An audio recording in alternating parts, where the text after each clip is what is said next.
school students, college students, non-professionals, professionals, men and women. So there's no restrictions. All groups can take steroids. You know, I asked that question again because some people have just defined it as just the baseball players. Right, right. No, again, professional athletes as well as non-professional athletes, weekend warriors. Just the average person walking down the street who just wants to look better, to feel better, will take it.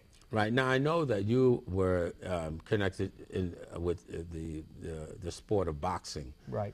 You want to give us a little background on that area, since you have a personal contact with athletes in that field. Right. Well, I'm also a team physician, but I was an athlete growing up where I played, I was a baseball player, I was a wrestler, I was a swimmer, I went to high-end competitions, Junior Olympics, I represented the Empire State Games for Long Island. I was even part of the New York Athletic Club water polo team at one time. So I was exposed to high-end athletes. Well, these athletes, in order to excel and be at that level, you must have an edge, and that's what the steroids do. They give you that edge. And me personally, I do train. I'm in the gym. I've been training my entire life, and I've been exposed to it. Me personally, yeah. To be honest, I've been tempted, but I've never taken steroids because it's there. I'm lifetime drug-free. I don't smoke, and I don't even drink alcohol. So I can say I am lifetime drug-free. Maybe I'll have wine, when I'm out, fine restaurant, right, on a date. But I've seen it. It's in the gym. It does exist. You can get it. It's not difficult to get the medications. But they are illegal, and this is what we're going to talk about. Exactly. We're going to bring that factor up. And how do people get steroids? Right. Well, let's make this point clear again. Right. Steroids are illegal. However, they are legal only if they're prescribed by a physician and that warrants a prescription for a medical condition. Again, we're going to say this together. Steroids are illegal. Okay, now we're going to just talk a little bit between each other of the dangers of steroids. Okay, I know it's a wide range, but I think our folk need to know that there's a dangerous side of this whole steroid situation. Okay, well, we're going to start off with how do we get steroids? Yeah. Okay. Well, again, like I just said, they are illegal. That's true. How do we get it? Right. Yeah. They are illegal unless they're prescribed by a physician. So that means you must have a medical condition to warrant a prescription for anabolic steroids. Now, we're not going to put all the weight on the physicians because there's a lot of black market out there. Right. Now, how do we get, how do we get steroids? Well, there's a term called black market steroids or black market in general, because anything that comes across the borders illegally is termed black market. Well, a lot of these medications, steroids, come across from other countries. They come across the border, they're smuggled across, and then sold.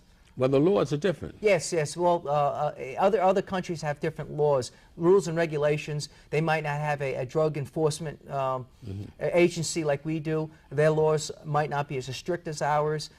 So you're able to go to these countries and smuggle, just like any other drug, like cocaine or marijuana or LSD or acid. They smuggle it across the border and they sell it to our youth, sell it to our population. Right. In other words, just like cocaine or heroin or something like that. Right. And then some people have got it through prescription, but they pass it on to their friends. Right. Yeah. Okay. Yeah. That's another way. See, that's another way of having it done. Now we want to get into some fast facts. Okay. Now. We'll cover the dangers. Let's go to the dangers. Yeah, the dangers. Okay. Matter of fact, you're the one that switched it around. Okay. So let's just get back to the dangers. Of course, again, you smuggle it across. Now, going into smuggled black market, you don't know what you're getting. So part of the dangers is you might be injecting or taking orally something that you're not buying. Like I see a lot of guys in the gym, they'll come over to me and they'll ask me and say, well, I have this mark on my body, and then again, automatically I will know that they were injecting steroids, and now they have an abscess. So that would be a side effect. They might be injecting baby oil, vegetable oil. So you don't know what's in there because we don't know. There is no purification when you're getting stuff which is illegal.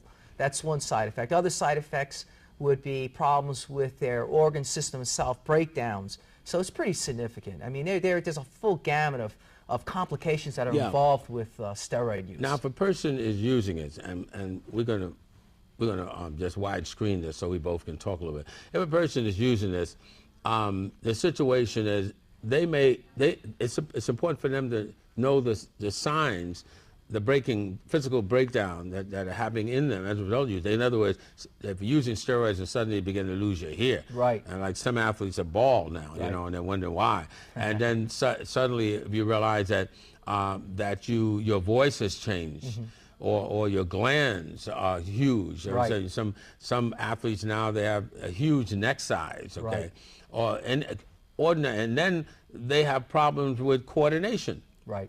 and timing and things like that. Well, we have the problems with, when you're taking anabolic steroids, specifically for strength and endurance, because that's what most of us, those are in a power type sporting event. It's also for endurance because it's all different types of steroids. It is scientific. They break it down for specific function. So it's really complex and there's a science behind it. Now, it's not one pill gives you everything. If you're in a specific sport, you can break it down and get that particular drug for that function. However, one of the problems is yes, we have muscle gain, muscle strength, the size increases, but the joints do not grow, the tendons and ligaments do not grow. Right. So now you have increased stress on these joints and the ligaments and tendons, and now you're starting to see athletes going in for these exotic surgeries to compensate for the increased muscle size and this strength. They just can't keep up with it. Say the tendons and ligaments are ripping, and you see that, but no one's addressing it. And, well, what's the reason? Well, no one's saying, well, because they were taking steroids. Okay, now we're going to go through some fast facts that you and I have put together, and to really give people a real fast dosage of what steroids is all about, and also we're going to go into some timelines to show where it started and how bad it's gotten in this country. Okay, we're going to look at the fast facts. Okay, fast facts. This is important. I like to do this because it goes over statistics, which is important because these statistics are significant in our lives. Okay, let's look at let's take the first two. Okay. According to the National Institute of Drug Abuse, female adolescents are the fastest growing group abusing steroids. Right. That's pretty significant. You go, well, why are females getting involved with steroids? Well, again, one, they want to be able to compete at the level of male athletes, not competing against male athletes, but at the same level because there's an endorsement, there's a financial incentive. Well, now we have women professional basketball. Right. Yeah, so they're making millions of dollars. Yes. And now the competition to be a professional basketball player, it drives our young people, especially women, to improve their skills. It does, and it's at a no cost, do whatever it takes mentality that brings you to that level of taking steroids. Okay, now monitoring. Yes, the next one is a study that was performed by the National Institute of Drug Abuse. The name of the study was called Monitoring the Future Study, and this was dated 1999. This study suggested 3% of middle and high school students across the United States used steroids at least once. That means 7th and 8th graders are already using steroids. So if there are, for every 100 students, 3 students have taken steroids or are taking steroids. And it's still illegal. And it's still illegal. I want to keep saying that. Okay. You know, when I read that, I couldn't fathom that. I'm talking a 7th grader. How old are you when you're in 7th grade? It's unbelievable. It's 12 years old, a 12-year-old. So where do they have access to these? That's what I'm saying. You know, the parents have to understand what they're doing and whether they're exposing your youngsters too. Now, look about motivating factors. Motivating factors for abusing steroids are appearance, improved sports performance, poor self-esteem, body dysmorphic syndrome, and by a desire to prevent recurrence of physical and sexual attacks. Now, this is something, that last statement, a desire to prevent reoccurrence of physical or sexual attacks. Now, this is something I didn't even think about, and this is really addressing one of the reasons why women take these medications. Sure.